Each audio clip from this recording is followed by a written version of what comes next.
সোয়ালি কিন্তু বলেছিল না আমার এখানে থাকাটা ঠিক হবে না এই মুহূর্তে। আমি যতটুকু এই জায়গাতে থাকা ঠিক হবে না আমার। না, এটা আসলে ভালো জায়গা না। I am sorry. আমি এখানে আসছি লাইলাতা সুবহানা কিন্তু আমার শরীরে পুরো কাটা দিও।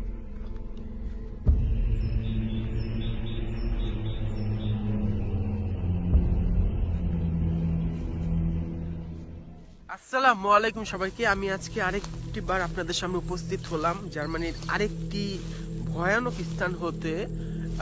বিশেষ করে এই স্থানটা আসার আগে আমি অনেকবার চিন্তা করেছি কি এখানে কি যাওয়া কি ঠিক হবে কি ঠিক হবে না, কারণ এখন মাঘ এশার আজান অলরেডি দেওয়া শেষ। আপনারা দেখতে পাচ্ছেন আস্তে আস্তে সূর্য ডুবে যাচ্ছে আর কি, অন্ধকার হয়ে আসতেছে। তো আমি চিন্তা করলো এই সময়টা এখানে আসে। আমি এখন সম্পূর্ণ জঙ্গলের মাঝখানে আছি, একা, দেখেন একটা মানুষও নাই এই জায়গাটার মধ্যে।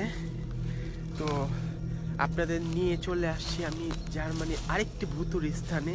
মূলত এই স্থানটার আমি যেখানে এখন যাচ্ছি একটি পরিত্যক্ত পুকুর। এই স্থানের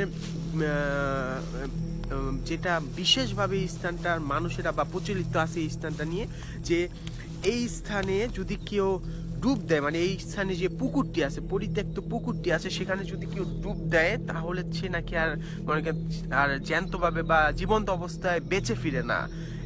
কারণ আপনারা সকলে জানেন যারা খ্রিস্টান আছে তারা কিন্তু ডেভিলসকে তারা বিশ্বাস করে। আমরা যেটাকে জিনকে বিশ্বাস করি, তারা সেই জিনকে বিশ্বাস না করে তারা ডেভিলস পাওয়ারকে বিশ্বাস করে। আর সেই ক্ষেত্রে তারা বিশ্বাস করে যে আমি এখন যে পরিত্যক্ত পুকুরটার মধ্যে যাচ্ছি সেখানে কোনো ধরনের ডেভিলস পাওয়ার আছে, যাকে আমরা বলি শয়তানের পাওয়ার আছে। আর ইতিপূর্বে আমি যতটুকু শুনেছি যে আগে মনে করেন বাবা এটা একটা সত্যি একটা মনে করে একটা ভুতুরে জায়গা। দেখেন গাছটাও পড়ে আছে, আমার একটা রাস্তাও বন্ধ করে, এটা যাওয়ার রাস্তাটাও বন্ধ করে। দেখতে পাচ্ছেন যে ইতিপূর্বে বলা হইতো যে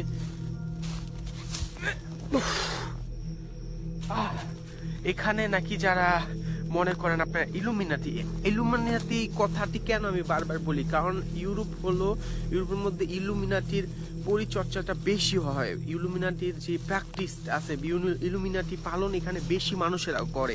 সেই ক্ষেত্রে তারা এই পরিত্যক্ত পুকুরে এসে মানে ডুব দিত এবং এরপরে তারা জীবন মনে উৎসর্গ করতো শয়তানের উদ্দেশ্যে।